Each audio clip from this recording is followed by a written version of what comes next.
Thank you all for coming. I'm Ken Cormier. I'm the coordinator of the creative writing program here at Quinnipiac. We are extremely excited to have Aracelis Girmay here to read to us, to maybe speak with us about her work and perhaps answer some questions.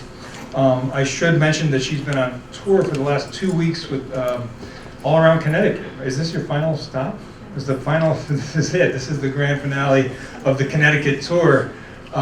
Each year, the Connecticut Poetry Circuit, which is an organization that's been active since 1968, sponsors a poet to do a 2-week tour sometime in the fall around the state of Connecticut.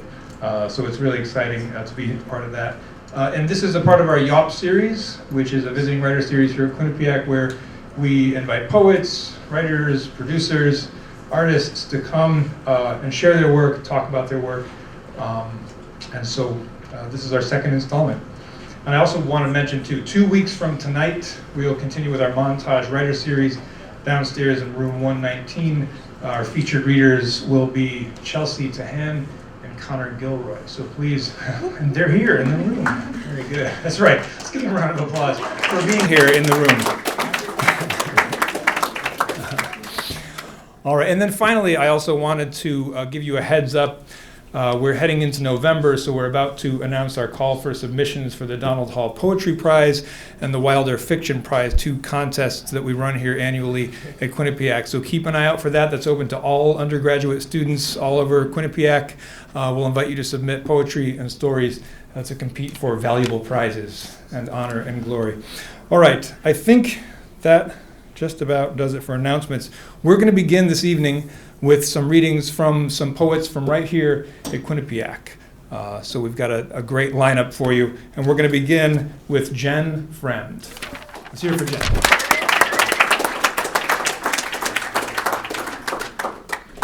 I just like to apologize. I don't use microphones usually, so I'm going to avoid using it this time as well, for the sake of not blowing out ears from accidentally yelling. Can everyone hear me at this point? Yeah, cool. Yeah. It's morning. 4 a.m. outside. I breathe in, and my lungs sting on the intake and burn on the out. I have always loved the feeling of the crisp, fresh air lingering in the morning after waking from a silent realm. That feeling of a moving world so still compared to the constant thrum of a dead heart beating. There is a beautiful contrast between the hollow echo I've kept in my chest and that humming silence. See, I've died in that way only privileged society can. From an excess in thinking, stimulated by an excess in being, fed on an excess in everything, I'm free to see those hollow shells that haunt the land of the living, those wonderful souls whose whole life goes with never once feeling the hold of a friend's hand saying, "Hey, you're safe around me." I'm free to be left alone to observe, and still I have the nerve to say my heart is dying, to say I die I die every day at the sound of a toddler's shrill shriek over the denial of a sweet for the sake of pure, unadulterated human greed, where instead I could hear the soft begging plead for, oh my gosh, I can't read today, I'm sorry. The soft begging plead for money of a man too cracked out to hold his cup palm steady. Who the heck am I to have the right to... Wow, okay. All right, retake, hold on, deep breath. Who the heck am I to have the right to sit back in my party pool of self-pity, drowning in the opulence of opportunity I'm offered, listening to the lack of screams laid out by the droves, drowned in their own despair with no care for a thought past the idea of merely surviving? My life is plagued by the need to parade my self-facade of woe and strength, because really, things are getting better every day. I'm better off from the fights I've fought, where others are left crippled, broken, rotten grief over the vicious cycle in which they are caught. I cannot emphasize enough how I'm spoiled on thought, begot of a society where our too little is more than the average Joe ever got. As my dad would always say, you're not stressed until you've not eaten for a few days and you're running for your life. From that, I say, how dare I make a claim to grief, when by comparison my woes would be a relief to those forced to be thieves for a living.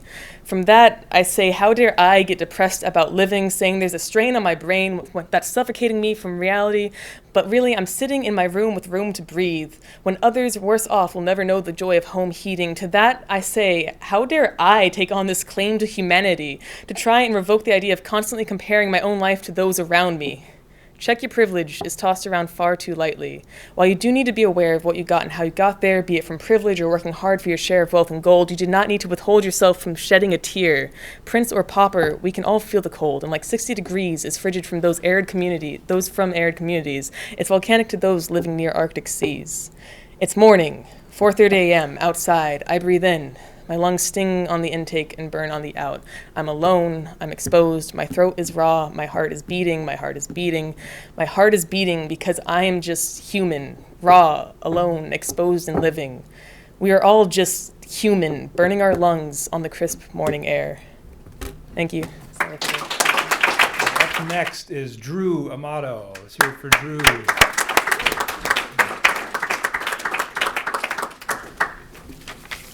Okay. All right. Mine's a little shorter than that. Okay.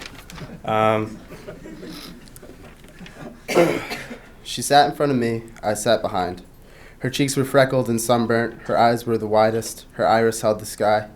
I gulped down all my nerves and focused on my shoes I frantically tried to knot. My head told me to play it cool. My face could feel the quiet.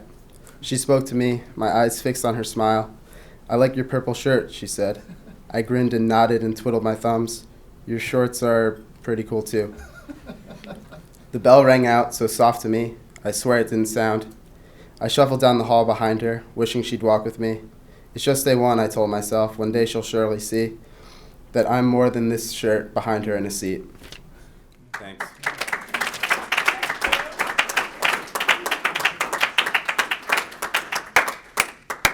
Thanks, Drew. Up next is Connor Gilroy. Connor. Here, Connor.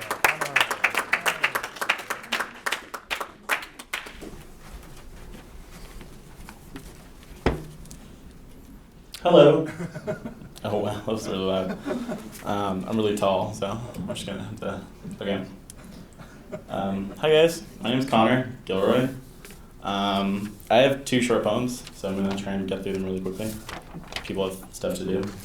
My first poem is a poem I wrote on, what's the word I'm looking for?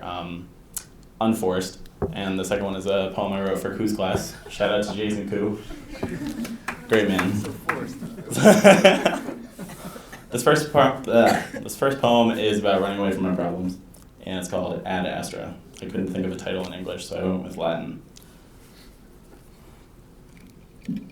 Still struggling with the mic here. Okay. I sat in such a darkness then.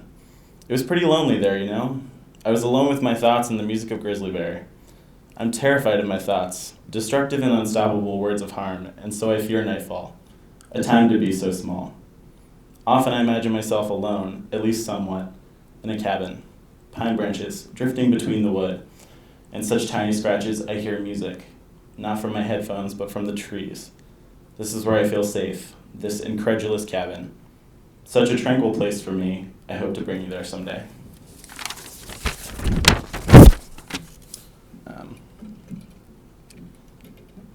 I'll figure it out, don't worry. This next poem is about an asshole.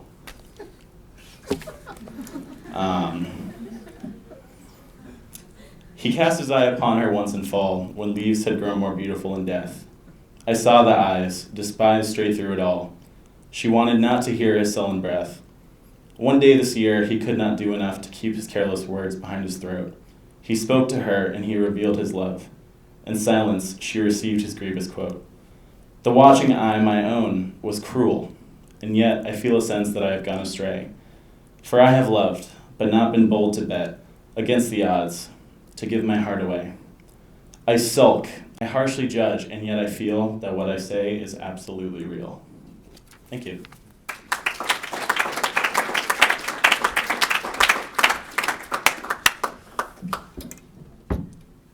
Thank you, Connor.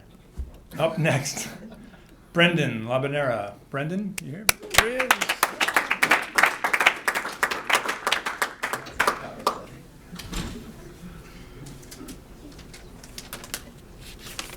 I'm not quite that tall, so. All right. Second? All right. Thank you. So I have 2 relatively short poems as well. The first one is called The First of Many, and the second is Vice Grip Memories. They tell the story of the beginning and towards the end of a 6-year journey I was on not too long ago, and it's the journey of addiction. So I'm happy to share it with you. I think it's important to talk about sometimes. So, The First of Many. Tequila burned my throat on that fall night. I was about 13. My face elated, I felt release, a freedom so unknown. Amazed, I drank another shot, along with Ted and Nick. I felt the chains of fear dissolve. The room began to spin and swirl. I still recall how bright the lights became. Dull colors came alive, a crazy sight. I laughed and danced and talked too loud with joy. While Ted and Nick agreed, one more we'd stop. Something within compelled my thirst for more. My face as red as blood, I drank and drank. A hockey game was on. I barely watched.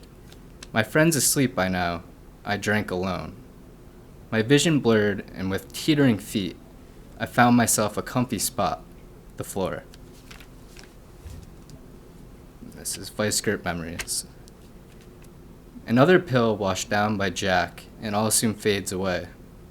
His ribs protrude, his mind recedes, awoken only by the call of vice, too tired and frail to break its bind. Afraid to quit, afraid to die, he prays. Unknown to God, he fears he won't be heard. Against the grain, he now abstains for days, until the fire within again is stirred. A man possessed by drugs he craves and hates, engulfed by sweet substance, repulsive filth. Condemned by polar forms of mental states to live in gutters home to tainted spilth. A blessing in disguise for all who know, prevailing through such pain leaves room to grow. Thank you.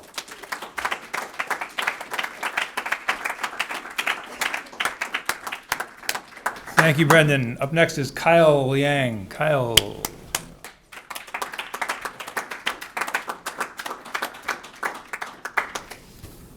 Hi guys. So I wrote this piece summer before last, and as a runner, I've never really been a big fan of the term runner's high. So this was aimed to try to redefine that and reimagine the idea of a runner's high, and it's titled A Runner's Trip. There's a certain way you look at the sky as a kid. Sorry, hold on. There's a certain way you look at the sky as a kid that can be recaptured on a run. The clouds look more like clouds. The sky behind them is a beauty of its own. The outline of each white shape is so clear against the light blue sheet wrapping Earth's ceiling that if you had a pencil, you could trace every single one. And the colors intoxicate your eyes if you stare at them too long. You want to cry, but you can't. Because if you do, then it would mean releasing all the admiration filling up inside you. So you're forced to hold on to those tears and allow the emotion to pour into the vacant space of your heart and over the brim of your being. As you continue to run, you surrender your body to the landscape around you. You want to stop, but you can't, because a moment such as this isn't meant to last forever, and the beauty lies in how you're simply passing through. When you're a kid, time matters as you near the end of the school day. But once you're outside, looking up after a day of play, time means nothing. You can watch the sky change, you can watch the clouds move, and nothing else matters. There's not a thought to ponder that will keep you from sitting in that moment. When you're running and you emerge from the trail or around a corner to face a sight so unreal that it can only exist in a movie with the grandest special effects, you're able to see the sky as if you're noticing for the first time, like you did when you were a kid. And you keep running, head cocked, mouth open, partly to breathe, but more so to let yourself drink in the sight of what's around you without feeling hindered of how you hold yourself. Your hands loose and your legs disappear, yet the ground does not. You can feel yourself passing through nature. You can see the sky, not past, not through, but between the leaves of every tree as you watch the canopies move ever so slightly up and down with the bound of each stride. And through each step, you can see the trees breathe. And through each step, you're giving the woods life. Unlike a painting where you can distinguish the foreground, middle ground, and background, you move yourself past trees, towards trees, away from trees, closer to trees, and you can see every layer. Even the ground grows with intrigue, moving underneath your body like its own entity. You notice there's more to what you see than just branches and leaves. You wish you had a camera to take a picture, but you're glad you don't, because the moment is being imprinted in your mind so pristine that to revisit it in a manner as meager as an image would be to ruin it. You want to remember the moment forever, as a memory to experience again, but you probably won't because something so natural can only be experienced once and only once. To try to recall such a moment would be artificial, thus you cherish it while you can. When you're a kid, time doesn't matter like it does now. But when you're passing through on a run and the watch on your wrist seems broken and you can look out over the horizon, you can look out over the horizon to the sight of the setting sky with a world of ideas in your mind. Maybe a nuclear power plant exploded, polluting the air with a beautifully disastrous pink gas consuming the space around the clouds. Maybe aliens are coming down from outer space and the color of their lights are breaking past our clouds as a warning of their arrival. Whatever you're thinking before passing through this moment on your run becomes impossible to pull back into focus. Because while you continue to pass through this part of your run, life becomes innocent again. And you can just pretend that all you have to do is run. Thank you.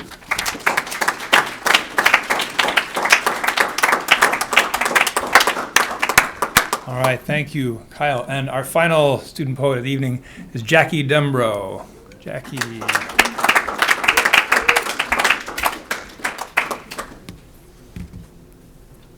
I probably should have printed this out, but I didn't, so here we are.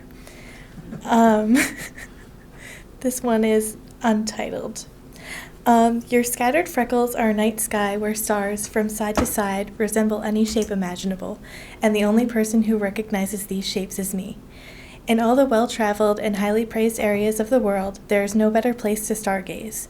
Only the infatuated and the observant can see your constellations, Aquarius and Virgo, Pegasus and Lupus. I had made your freckles a symbol of astronomical stories several months ago, and I would have started before then if they had been revealed to me sooner. From the beginning, your cheekbones have been an observatory for stargazing, a vast museum devoted to one simple idea, the art of connecting dots. There are infinite possibilities, infinite constellations. Every night, your speckled cheeks speak out the tales, on your left, accounts of the Gemini brothers with their shared godhood and shared immortality, great tales of animals and of war, Scorpius and Taurus, Hercules and Orion, surface and exhibit themselves from your freckles. Across your face to your right, moving past your nose alongside Draco, Leo Minor appears beside the almost indistinct Lynx, both of which yield to Ursa Major and Minor, with a prominent North Star emerging in intense brightness overall. But above all, your night sky and your scattered freckles have demonstrated the advantages of being an observatory, a telescope created to see a world that begs to be noticed.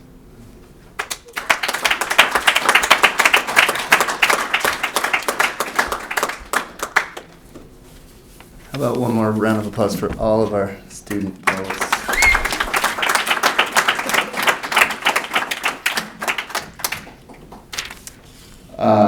Wow, that's very loud. I was thinking about the different poets. I was appreciating not only the poems, but the different styles of hair and clothing and the way each would fidget with the mic in a different way. I feel like all of those things are also telling about someone's poetry and sense of the world. Where's Connor? Especially Connor with the Alt-J t-shirt and the cardigan. If there was ever a person that looked like a poet, it's that guy. And then Kyle's hair is probably hair I wish I could have as an Asian male. But I'm just gonna let Kyle have it.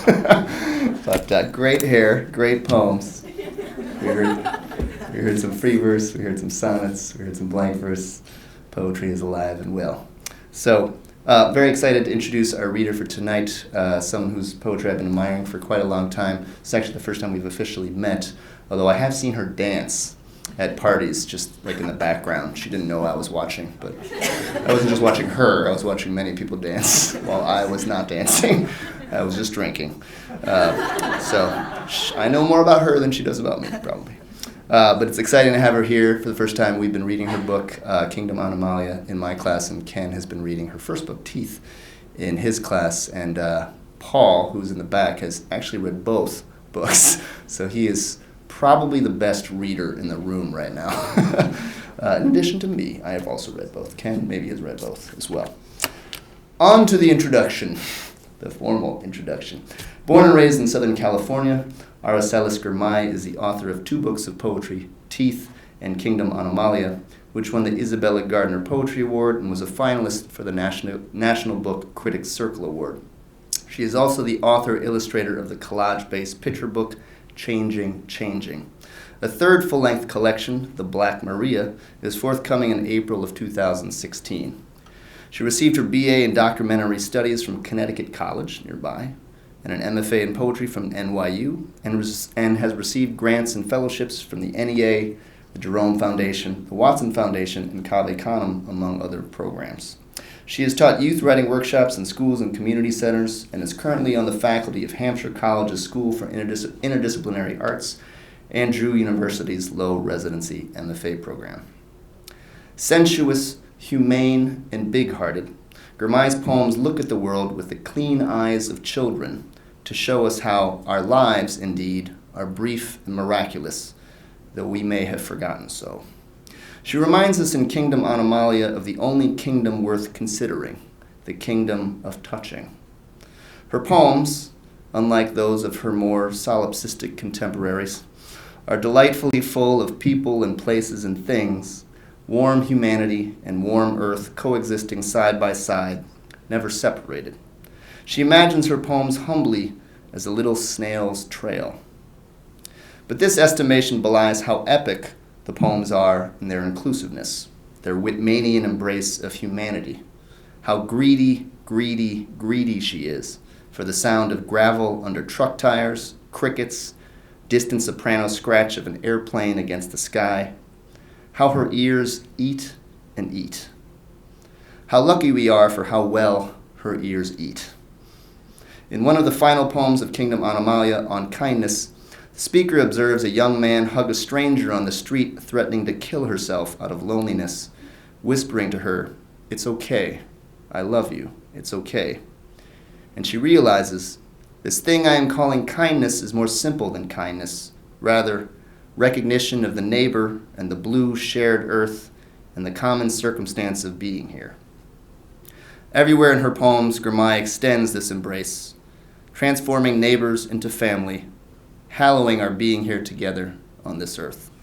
So please join me in extending our own embrace to Aracelis Girmay.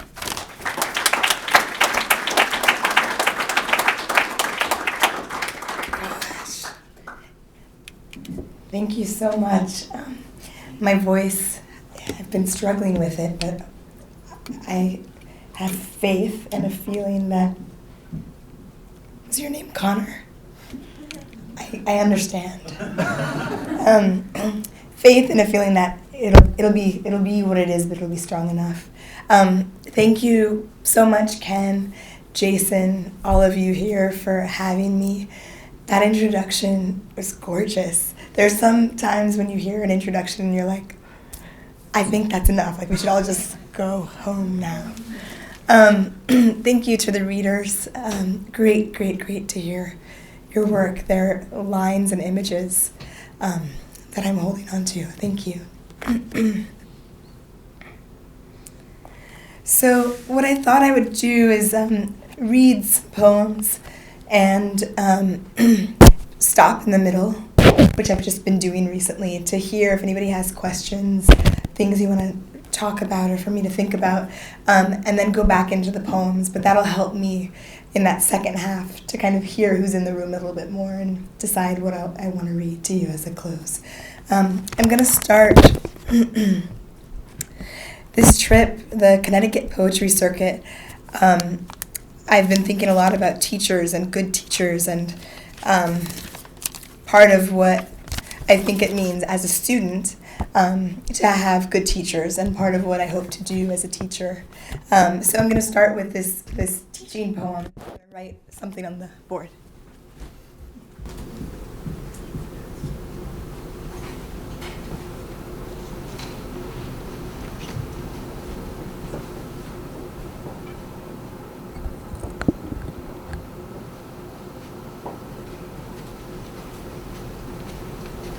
Does anybody not know what that says? Can you say what it says? Lowest floor Mari. Okay, perfect. Okay. Thank you. Perfect. This poem is called For Stephanie Lora, 3rd grade, who made me a card. Elephant on an orange line underneath the yellow circle, meaning sun. 6 green vertical lines with color all from the top, meaning flowers. The first time I peel back the 5 squares of Scotch tape, unfold the crooked crease fold of art class paper, I am in my living room. It is June. Inside of the card, there's one long word, and then Estefani's name. Louis Rory. Is that how you said it? Yeah. Estefani Lora. Louis Rory. Louis Rory, the scientific Latinate way of saying hibiscus. Louis Rory, a direction, as in, are you going north, south, east, west, Louis Rory? I try over and over to read the word out loud. Louis Rory, Louis Rory, Louis Rory, Louis Rory. What is this word? I imagine using it in sentences like, man, I have to go back to the house, I forgot my Louis Rory. Or, there's nothing better than rain, hot rain, open windows with music and a tall glass of Louis Rory. Or, how are we getting to Pittsburgh? Should we drive or take the Louis Rory? I have lived 4 minutes with this word, not knowing what it means. It is the end of the year. I consider writing my student Estefani Lora a letter that goes to the brilliant Estefani Lora. Hola, querida, I hope that you are well. I've just opened the card that you made me, and it is beautiful. I really love the way you filled the sky with birds. I believe that you are chula, chulita, and superfly. Yes, the card is beautiful. I only have one question for you. What does the word Losruribari mean? I try the word again. Losruribari, Losruribari, Losruribari. I try the word in Spanish. Lo hizo everybody, lo hizo everybody, lo hizo everybody. And then slowly lo hizo everybody. Lo hizo everybody. Love is for everybody, love is for everybody, love, love, love, everybody, love, everybody is love, everybody, love, love, for everybody, for love is everybody, love is for every, love is for everybody, love, love, love for body, love, body is love is body, everybody is love, is every love, for every love is love, for love, everybody, love, love, love, love for everybody. Love is for everybody.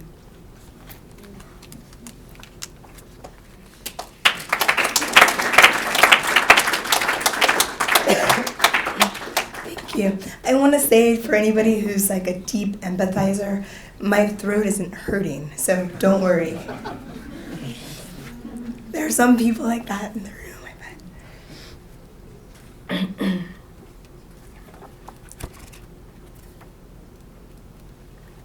So I'm going to read this poem called Ode to the Little R. Does anybody have a rolled R in their name? Anybody in the room? What's your name? Well, my full name is Stefan David Bajero. Bajero? Marrero. Bajero. Okay, so I also have a rolled R, Aracelis. And we were just laughing about this now. I say this every time I read this poem. That after I read the poem, sometimes people are then afraid to try to say my name. And I don't want you to be afraid to try to say my name. But it's really thinking about that subtle and not so subtle thing that would happen sometimes when I say my name. And especially as a young person and a teacher, oftentimes it would be a teacher would say, spell it for me. And then they'd correct me. Oh, Aracelis. Or, oh, Aracelis. And actually, it actually just happened a week ago with my last name. Someone corrected me on how to say my last name. And they didn't know how to say it. So this is an ode to the little R, and for those of you who write odes or write poems, if you haven't already, I think it's a nice exercise or experiment to give yourself to write an ode to something someone tried to take away from you.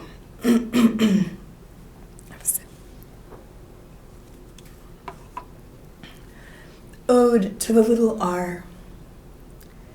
Little propeller working between the two fields of my A's, making my name a small boat that leaves the port of Old San Juan or Ponce with my grandfather Miguel on a boat, or in an airplane with 100 or so others, leaving the island for work, cities in winters that would break their bones, make old, old men out of all of them, factory workers, domino players, little islands themselves who would eat and be eaten by Chicago, New York, the wars they fought without being able to vote for the president. Little propeller of their names, Francisco, Raimundo, Aracelis, Margarita, Hernan, Roberto, Reina. Tell me your name again. Just the last name? Yeah. Marrero. Marrero. Hernan, Roberto, Reina, Marrero. Little propeller of our names, delivering the cargo of blood to the streets of Holyoke, Brooklyn, New London, Ojai, where the teacher says, "Say your name sweetly." And the beautiful propeller working between the two fields of my A's, and the teacher saying, "Oh, you mean Aracelis, or Roberto, or Margarita, like the drink." And the R sounding like a balloon deflated in the room, sad and sagging. I am hurt. It is as if I handed her all my familiar trees and flowers, every drawing of the family map, and boats and airplanes and cuatros and coquilles, and she used her English to make an axe and tried to chop them down. But R, a little propeller of my name, small and beautiful monster, changing shapes, you win. You fly around the room, little bee, upsetting the teacher and making all of class 310A laugh. You fly over the yard in our mouths as our bodies make airplanes over the grass. You, little propeller, are taking over the city.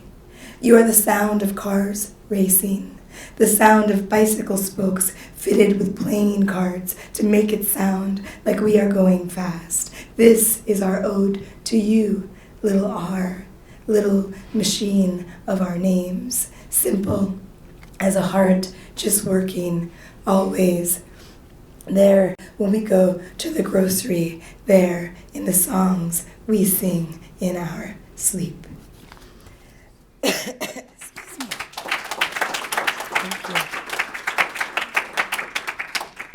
Thank you.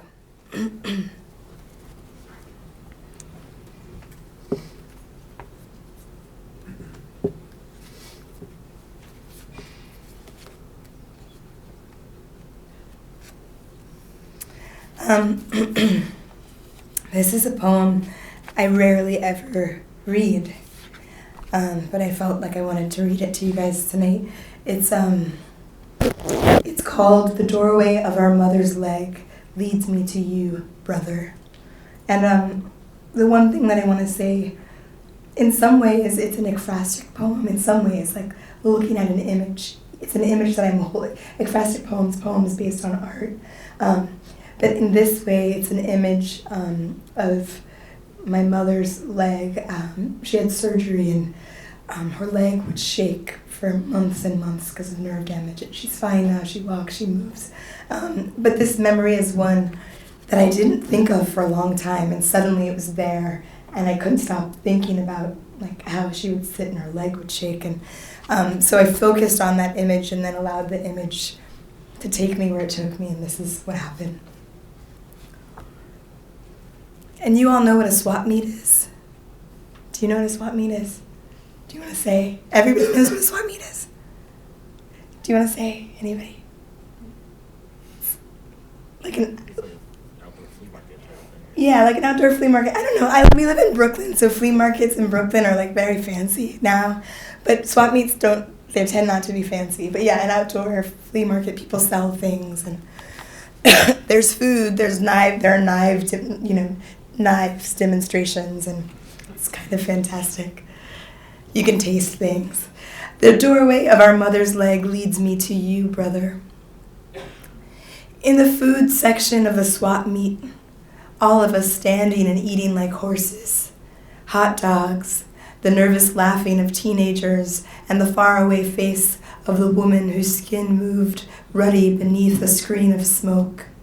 Our mother's leg, in spasms, having just come up from the wheelchair of her surgery. The nerves gone rogue, haywire, split into two, one side over there and one side over there, her leg convulsing with the argument. That's just how it was. I wish I could remember what we did with our faces. All I see is our mothers, the shame and branding of the muscles buck, whipped red by the nerves' quick revolt. I see her face, always coming and going from school. I barely knew the routine, how long it would last.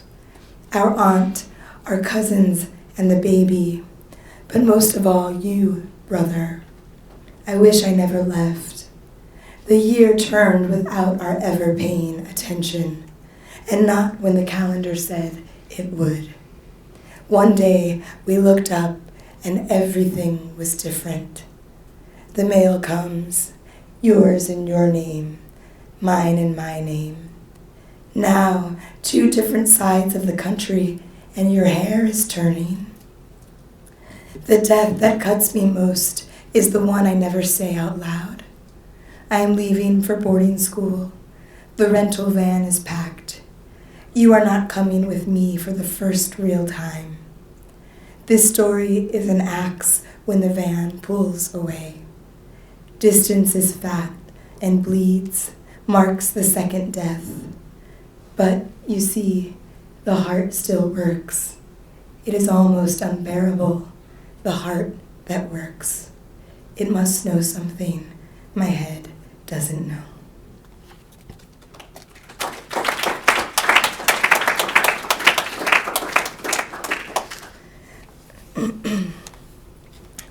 Cooley High, Fifth Estrangement. Boys to Men shows up in here. The Cooley High Harmony album, there's this sexy countdown, and even that countdown makes me cry.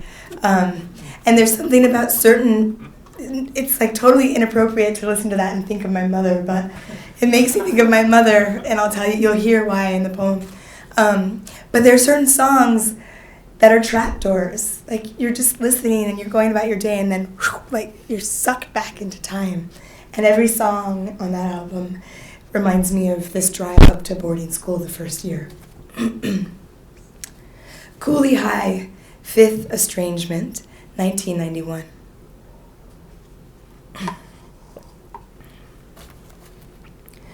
I guess it's a funny thing, really, how I can't hear Boys to Men, even the 90s bedroom countdown and the color blue of Michael McCrary's Injection Fellows, without wanting to cry, a real cry. Look, I've slipped into the surprise and trapdoor of my own heartache, just like that. The Cooley High harmony on repeat in the tape deck as my mom and I drove up to boarding school my first year, 1991. And though I've tried, I can't stop being touched by the borrowed car, my mother's hands, the steering wheel, a kind of clock we moved with toward the finish line. We rode, a slow unfurling of ourselves across 120 miles, despite history, despite warnings of colored kids washed by books or kerosene and lie in the white yards of schools far from their fathers and the stars. And still hundreds of us tumbling out of our houses to be half-raised. The ghosts of children from the Paris Indian School did come down from the hills all the way from Riverside to watch the odd quiet of our take-leavings. Their hairs, thick with cactus and grave dirt, the pickly pears of their mouths, warning, some parts of you will die there. I can still see it all so clearly now. The school gate is a carving knife. This is the future Mom chooses for me, and she drives me to my dormitory room, different from the one I woke in beside my cousin and small sister, brother sleeping in the trundle. I have been thrown into new orbit. This is an old story. Distance in the name of opportunity, the complicated sacrifice, and so on. But I could have stayed home for so long with my people, helped around the house, gotten a job. In Chicago, my mother's hometown, the death toll climbs like a serpent up the red graph. We are 2,000 miles away, but the deaths of black kids everywhere are at her neck. So this is what she chooses for me. I am not gifted, no more than Angel or Sargent or Lenara or most anybody, really, but know how to read and to obey the rules of tests. And the academic officer says hope and promise to my mother, whose own mother would not choose my mother, who turns her back, and suddenly the car with her hands is leaving. I think, who will be my parent now, as the orange trees dot the coming darkness with their small fires, and not far the sadness of oaks and dry brush, still the car with her hands leaving. Please stay with me as I replay the last touch. My face buried in her hair and neck. How I am quiet and let her say, this is the best thing, though I disbelieve it even now. She was my mother after all, and president of nothing.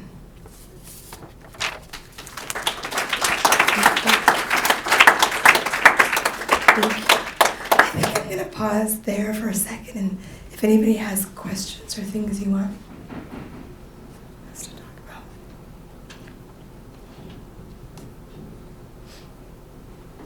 Yeah. Is that last poem from either of the books, or is that new? That's right, you read both books. Thank you for reading the books, by the way. It's new, and it's going to be out in, it was published in a journal, and it's going to be out in the book in April. Yeah. It's exciting to write new poems every time I finish a project, or even finish the project of a single poem. I don't know if you guys feel this way, but I'm always like, I approach the paper and I'm like, how does it happen? Like, how do you write a poem? So it's exciting to get to share new work. Excuse me. Yeah. Were you, were you conscious of doing something dramatically new in the third book, or is it just extending some of the stuff that you've been doing? Yeah, it's really terrifying, actually. The question is, are you doing anything dramatically new in the new work? And yeah, even a few weeks ago, before the publisher sent the book to be typeset by the typesetter, I was panicked, and I was like, I don't know if this feels really risky. I'm terrified about the work that what I'm dealing with, and I'll say a little bit about that. But also formally, it's very different from what I've written before. It's really working the deep lyric, and there's the first half of the book is looking at the crossings over the Mediterranean of people from all over Africa leaving into Southern Europe, and it's an elegy, really, and yeah, it's deeply lyrical, and a lot of the narrative, there is a narrative, but it's harder to see than in my regular work and mode, so that feels scary. And then the next section is thinking about, it's called the Black Maria, which were what the early astronomers, Italian astronomers anyway, they called the dark spots on the moon that they misidentified as seas, S-E-A-S. They called them the Black Maria, the Black Seas. And then we find out later they're not seas at all, but it's really looking at misidentification and Black lives and violences. And part of what I struggle with, and I'm going to read a poem, a few poems to close, and part of what I struggle with is how do you write about violence? And this is something I say all the time. How do you write about violence without reenacting that violence?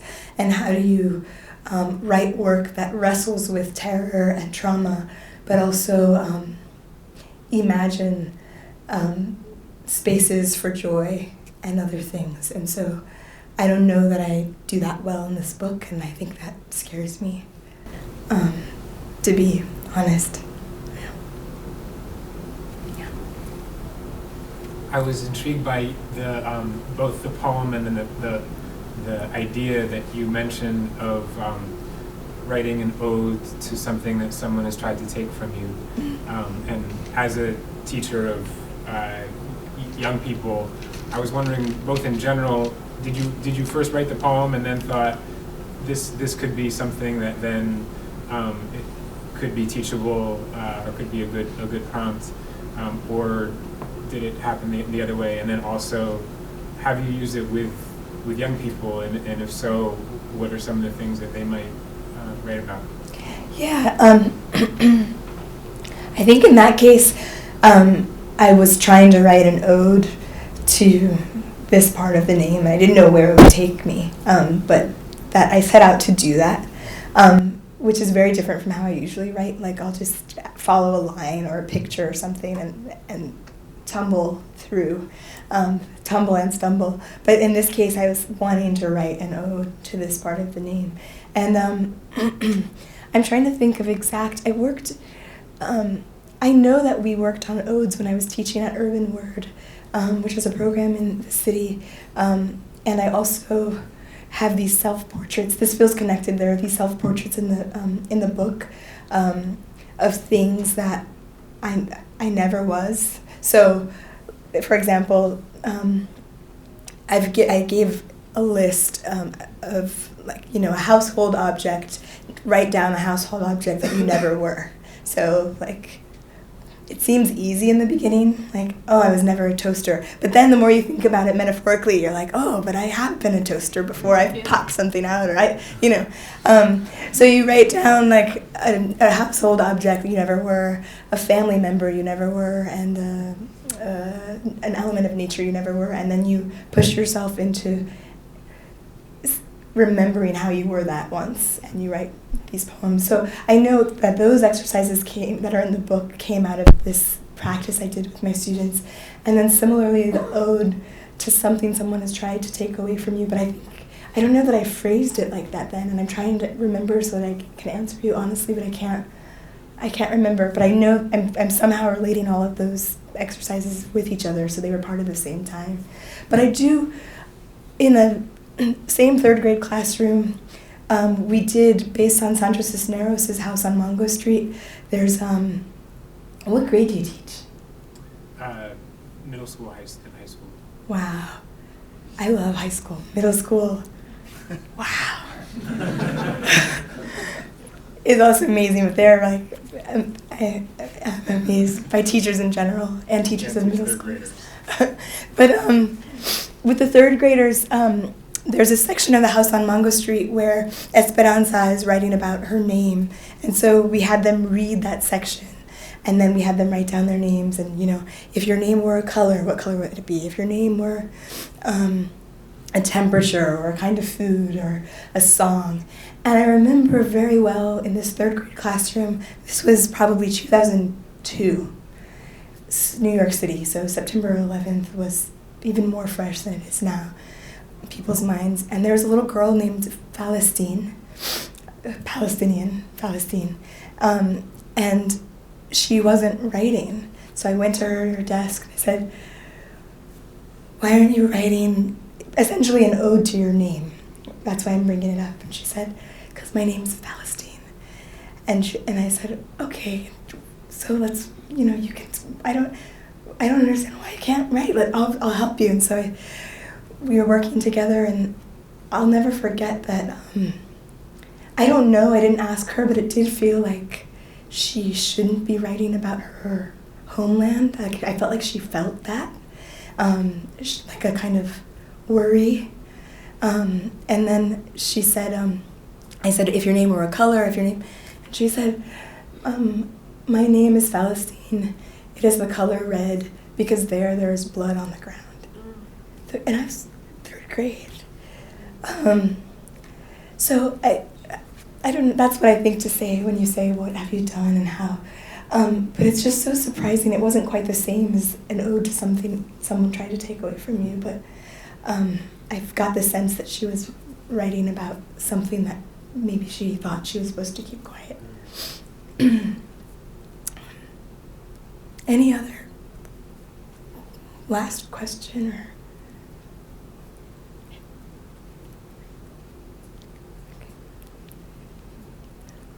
Okay, I'll read a couple more poems, and you can ask me one-on-one if you have anything you want to talk about.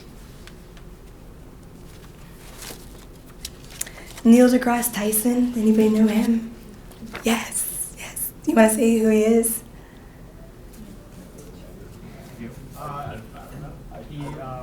He runs the Hayden Planetarium in New York and is a popular astrophysicist. Mm-hmm. And the Cosmos series. What did you say? Rebooted it. Rebooted it, you said? Yeah, it used to be Carl Sagan's. Oh, I didn't know that. I didn't know that. So, amazing figure. And he's also African American and was born in 1958 in New York City. And I want to stress that this is true because it's a few weeks ago I read it, and my husband, who's with the baby and amazing, and my sister, they both said, I don't know if it was clear that that's a true story. You have to clarify. So I really want to say this poem is based on something I read of his in an interview where he's remembering being 15, 16 years old, and the neighbors calling the cops on him because they thought he looked suspicious. On his way to go study stars. He was stopped by police on a number of occasions on his way to go study stars.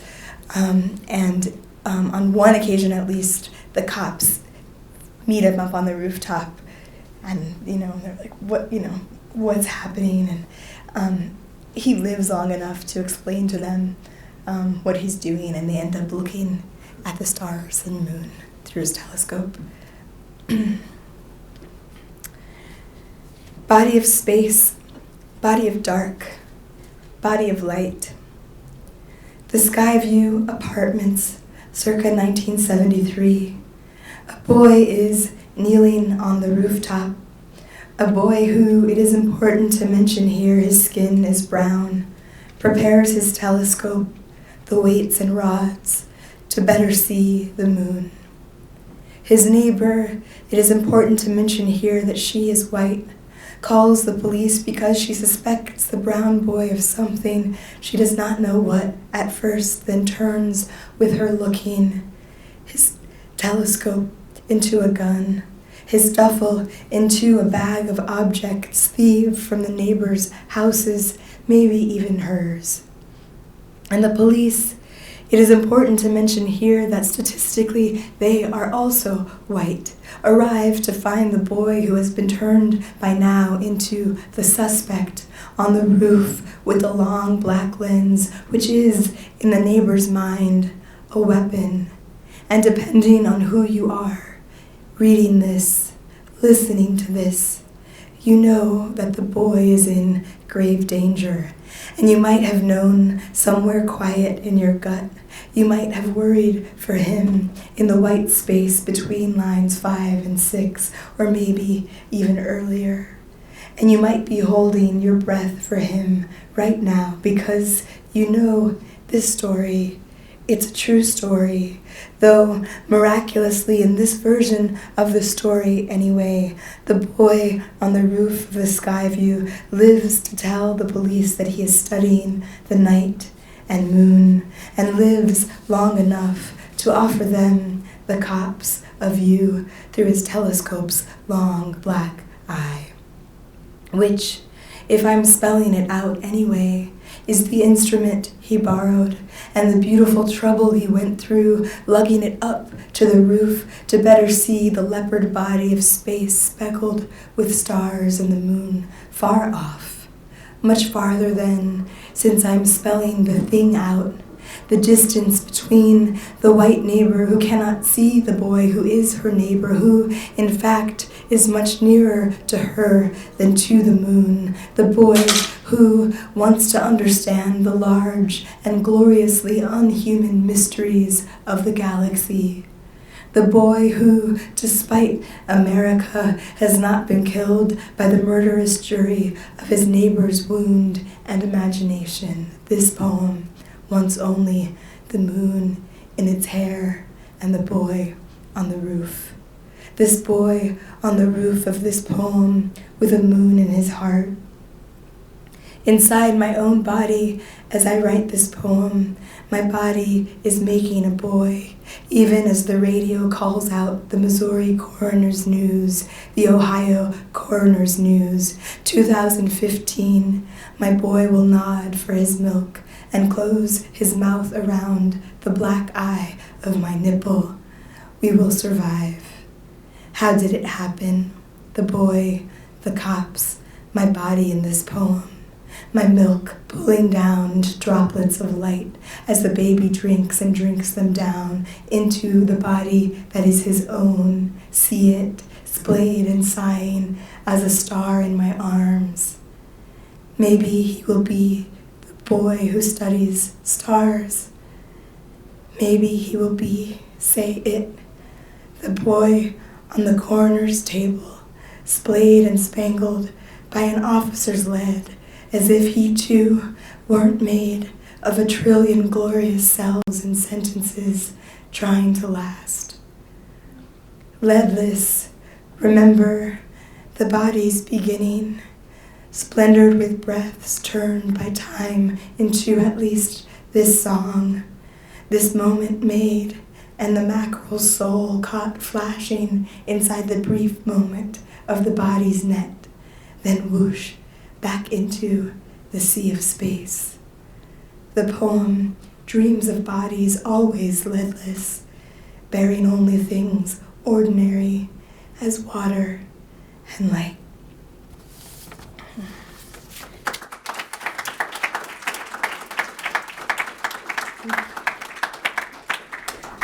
I think I'll read one more tiny poem.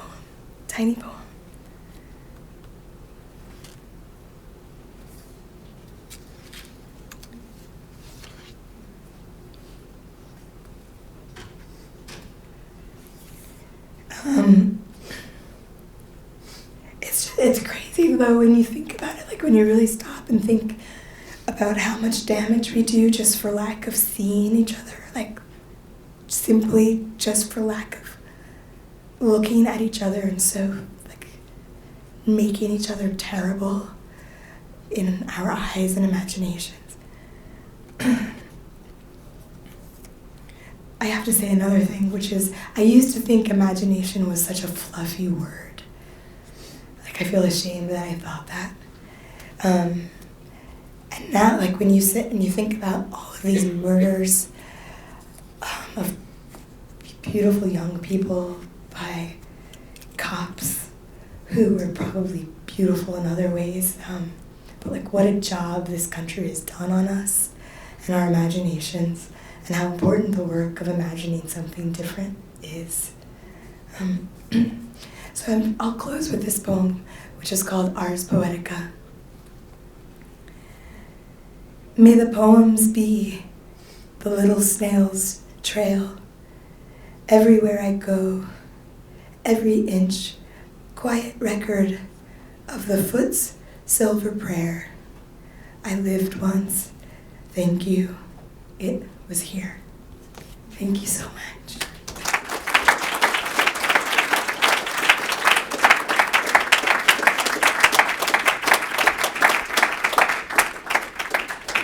Thank you very much.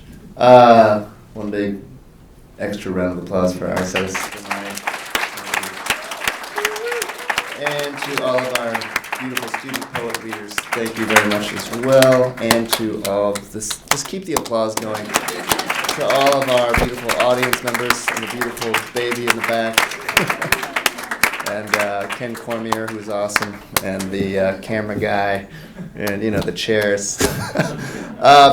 I'm sure Aracelis would love to sign books. I know a lot of you brought books. Some of you have 2 books, which I'm sure she'd be thrilled to sign both of those. She didn't have to talk. That's the benefit for her. Probably just up here if you'd like to talk to her, and you can ask her questions that you may have been too shy to ask in front of everyone else. Thank you again for coming out, and see you next time.